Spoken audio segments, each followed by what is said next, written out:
Hello guys, welcome to my channel. അപ്പോൾ ഇന്ന് നമ്മൾ വന്നേക്കുന്നത് ക്യാരറ്റ് പച്ചടി ഉണ്ടാക്കുന്നത് എങ്ങനെയാണെന്ന് അറിയാം. ക്യുക്കായിട്ട് പെട്ടെന്ന് നമ്മൾ ക്യാരറ്റ് പച്ചടി ഉണ്ടാക്കാൻ പോവാണ്.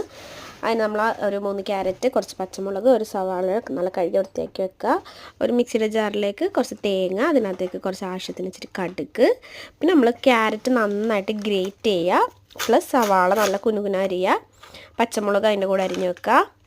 നല്ല ഗ്രേറ്റ് ചെയ്തെടുത്താൽ മതി കേട്ടോ. സവാള, നമ്മുടെ ക്യാരറ്റ് എല്ലാം കൂടി അരിഞ്ഞ് വൃത്തിയാക്കി വെച്ച് നമ്മൾ നല്ലൊരു മൺചട്ടി എടുക്കുക. അതിനകത്തേക്ക് നമ്മുടെ ക്യാരറ്റും നമ്മുടെ സവാള, നമ്മുടെ പച്ചമുളക് എല്ലാം ഒന്ന് ജസ്റ്റ് ഒന്നിടുക. അതിനകത്തേക്ക് എന്നിട്ട് ആവശ്യത്തിന് ഒരിച്ചിരി വെള്ളം ഒഴിച്ചെടുക്കുക. കുറച്ച് hello guys, welcome to my channel. അപ്പോൾ നമ്മൾ ഇന്ന് വന്നേക്കുന്നത് വളരെ പെട്ടെന്ന് ക്യുക്കായിട്ട് നമ്മളൊരു ക്യാരറ്റ് പച്ചടി ഉണ്ടാക്കാൻ പോവാണ്. വളരെ ചുരുങ്ങിയ ടൈം കൊണ്ട്, ജസ്റ്റ് എനിക്കൊന്നൊരു 10 മിനിറ്റിനുള്ളിൽ.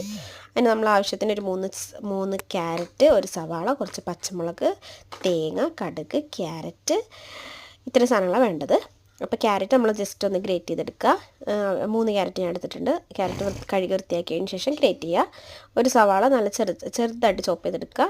പിന്നെ എരിവിന് ആവശ്യത്തിനുള്ള പച്ചമുളക് എടുക്കുക. നമ്മൾ മൺചട്ടിയിലാട്ടോ വെക്കുന്നത്. അപ്പോൾ നല്ലൊരു മൺചട്ടി എടുത്ത് കഴുകി വൃത്തിയാക്കിയതിന് ശേഷം അതിനകത്തേക്ക് നമ്മൾ ഗ്രേറ്റ് ചെയ്ത നമ്മുടെ ക്യാരറ്റ്, സവാള, പിന്നെ നമ്മളെ പച്ചമുളക് ഇട്ട്, പിന്നെ അത് ഇട്ടിട്ട് ഒന്ന് ജസ്റ്റ് ഒന്ന് മിക്സ് ചെയ്യണമെങ്കിൽ മിക്സ് ചെയ്യുക, അല്ലെങ്കിൽ അതിൻ്റെ മുകളിൽ ഇങ്ങനെ ജസ്റ്റ് ഇട്ട് കൊടുത്താൽ മതി. അതിന് ശേഷം അതിനകത്തേക്ക് ആവശ്യത്തിനുള്ള ഉപ്പിട്ട് കൊടുക്കുക. ആവശ്യത്തിന് ഉപ്പിടുക. പിന്നെ വളരെ കുറച്ച് വെള്ളം, കാര്യം ഓൾറെഡി ക്യാരറ്റിൽ വെള്ളം ഉണ്ടാവും.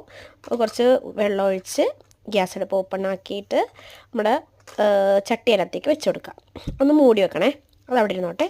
നമ്മുടെ തേങ്ങയെ ജാറിലേക്കിട്ട് കടുക് ഇട്ട് ആവശ്യത്തിന് തൈര് ഇട്ടിട്ട് ജസ്റ്റ് ഒന്ന് അടിച്ചെടുക്കുക.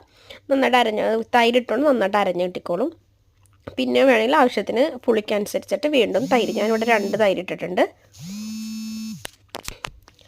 അങ്ങനെ അത് നന്നായിട്ട് അടിച്ചെടുത്തതിന് ശേഷം നമ്മൾ അവിടെ മാറ്റി വെക്കുക. അപ്പോൾ ക്യാരറ്റ് ഇടയ്ക്കിടയ്ക്ക് നോക്കുക, ഇളക്കി നോക്കുക, അത് വെന്തോന്ന് വെള്ളം വരും, വെള്ളം വറ്റിയാൽ നോക്കണം. നന്നായിട്ട് ഇളക്കി കൊടുക്കുക. വെള്ളം പോയിട്ടില്ലെങ്കിൽ ഒന്ന് അടച്ചു വെക്കുക. ഇടയ്ക്കിടയ്ക്ക് ഇളക്കി നോക്കിയിട്ട് വെള്ളം പോയിട്ടില്ലെങ്കിൽ ഒന്നുകൂടി അടച്ചൊക്കെ വെച്ചിട്ട്